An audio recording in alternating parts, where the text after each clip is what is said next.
now. It is blast off as the cars accelerate down towards turn 1. The Lamborghini with good speed in the straight line. Callum Island being blocked there on the run down towards the first corner by Norbert Siedler in the background.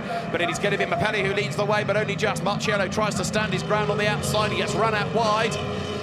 Bamber goes third, Stoltz is fourth. You've also got there Norbert Siedler on the outside line trying to gain ground for Emil Frey Racing, and gain ground he does. He's gone up to fourth. He's on the outside line for third then, and if he stays there, the road will come to him for the next corner. Look back, there's the Porsche going back ahead of the Emil Frey Lamborghini. So Bamber is third, Marciello second, and it's Mapelli in the lead. Well, against all expectation, I think everybody got through cleanly, let alone without having any contact. So good effort by all 43. And Marco Mapelli made that start. He anticipated it, maybe enough.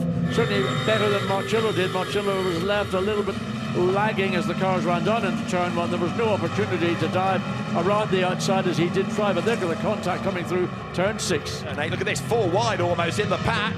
That could end badly, couldn't it? Because something's got to give. Up the inside dives Bastien Bus in the Porsche. Runs the number 99 Audi out a little bit wide there, which is the Dennis Marshall-driven car. They lean on each other again, heading up towards the Schumacher S. Is there room for 2 of them to go side by side? Marshall gains the place. That was brave stuff. Yeah, very tight indeed, because really going into the Schumacher S, there's not a lot of space. But look, Robin Fried's trying to make up ground already, getting past the BMW in the process. So on board with Robin Fried's now running behind. Well, Mapelli's getting away up front, isn't he? He's built a gap on this first lap from Marciello in second place. Third is Bamber as they come up towards the chicane. Side by side there, the BMW. David Pittard at the wheel. Claims the place against the Audi, back to the inside line, dives Robin Fried's then up the inside, and he's done it. Good move. They're going to be side by side off the corner. Now it's going to be about horsepower. Yeah, and we saw David Pittard make that move this morning, trying to get a round car in qualifying. That was the 22 Porsche at that time. So Pittard and Robin Fried's now going at it absolutely 100%. Nothing given, nothing conceded. But the Audi's got the inside line coming further over to the left to try and preclude the BMW going around the outside as it succeeded, or up the inside, I should say, in the S's, but had to concede on the exit.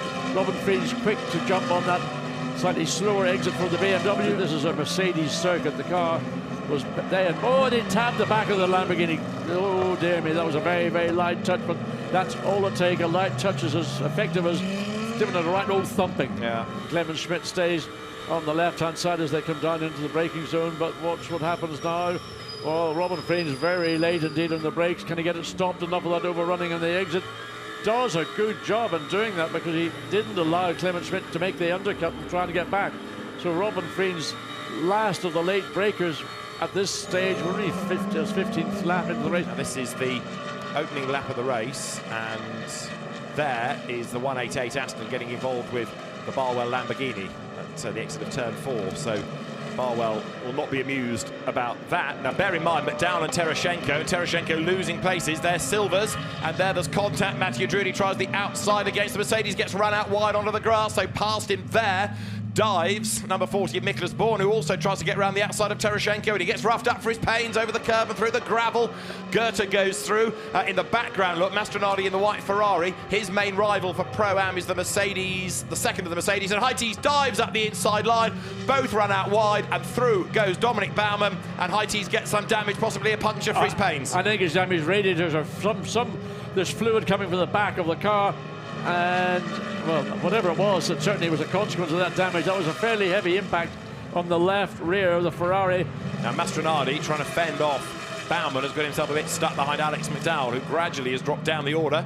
He's still defending. Which way does the Ferrari go? And here comes Baumann to the outside line. Shows intent, so Mastronardi now trying to attack, gets up the inside of the Aston. He will go through. The Mercedes tries to squeeze by as well, and he's done it as McDowell got a problem, because he didn't seem to have anything in retaliation. I think he was just out of position coming into turn 12. So we see the 3 cars. In fact, the Astons lost 3 positions in the space of that one corner, and I don't know whether simply he maybe went a bit wide, got a bit of dirt onto the tyres, and therefore the grip factor had disappeared, but it allows the Ferrari and the 2 following Mercedes to gain.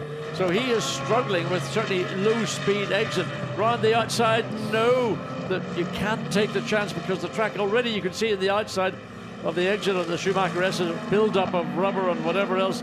Cutting it down the inside into turn 11. Raven Oil, no, doesn't think it's worthwhile.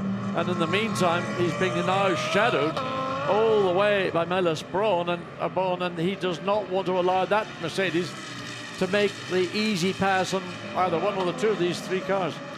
But now side by side up the hill, Frag is going to shut the door. He thought about it, he's going to make the undercut. Be careful you don't tip the back of the Ferrari. You're all over the road. Dominic Baumann thinks, I've got a bite of the cherry here as well when you come up into turn 11. Getting a bit frenetic.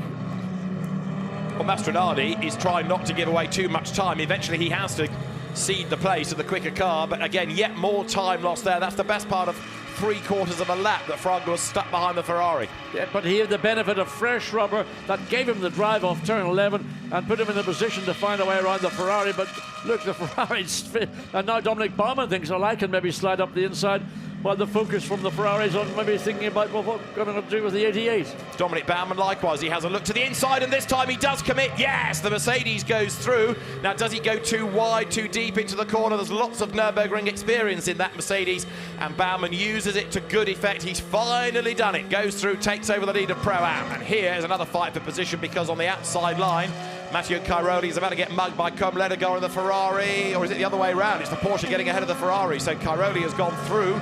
Side by side, they run up the curb. Goes Ledegaard as he tries to fight back, but Cairoli has gone 7th, and the Porsche comes out ahead. Good move as he swings out of the arena there to keep the Ferrari behind him. And here it is again, all self-induced.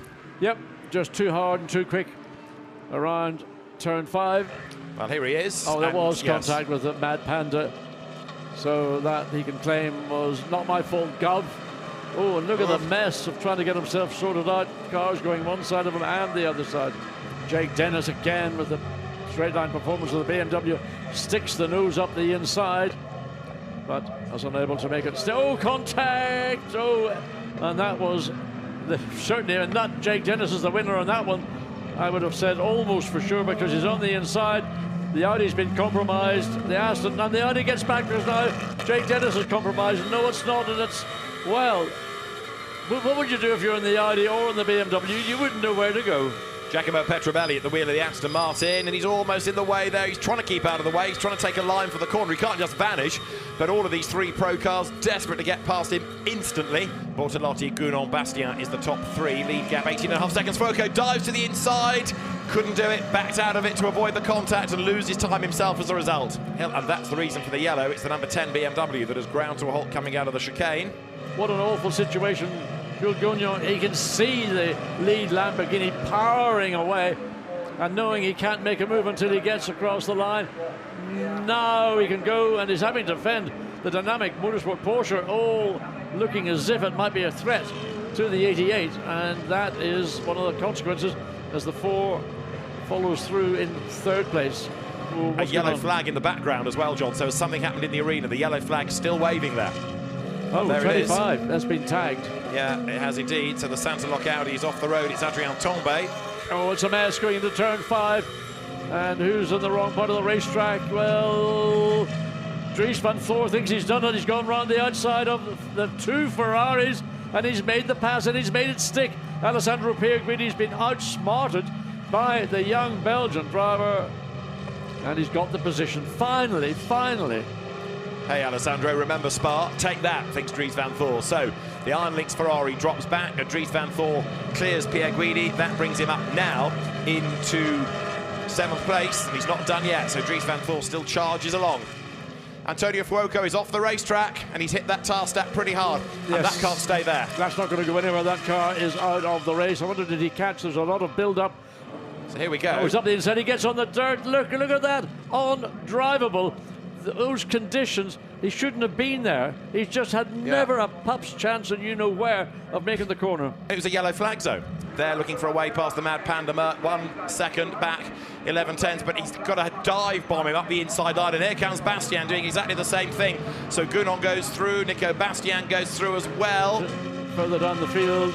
That's for the lead of Pro-Am, and that is a bold move. Fabian Schiller goes through, takes the lead of the class away from Phil Keane, elbows up, but he's done it. And there Chris Froggatt tries to muscle in on the axe as well and get up past Alessandro Pierguidi. Smoke coming off the rear of one of the cars. And there he is. Got a problem, actually. And it's Schiller who's gone out wide, so he's lost his Pro-Am lead after all of that. Got on the marbles. At least he controlled it, but he's thrown away the class lead in avoidance, really, of that slow Porsche that had a problem. There it is. It's the Silver Cup leading car, can you believe it? Oh, so round goes Kiko Galbiati's car, Tim Zimmerman's car now, and Zimmerman is in the pits with broken suspension. That car has dominated Silva for the bulk of the day. So over the timing line they go, and a flash of the lights from Gounon now to try to distract Bortolotti down towards turn 1. He's tried everything else, might as well try that. A great win for Mirko Bortolotti, for Andrea Caldarelli, for Marco Mappelli, victorious in round 4 of the Endurance Cup. Jules Gounon second, with Felipe Fraga and Raffaele Marciello, and third in the background, Nico Bastian brings the car home.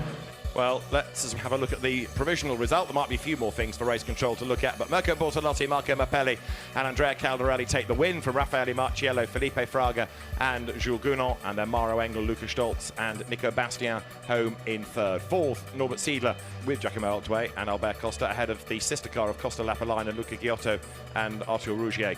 Combined championship of sprint and endurance. This is the situation. Dries van Thor and Charles Weerts are already crowned as the champions.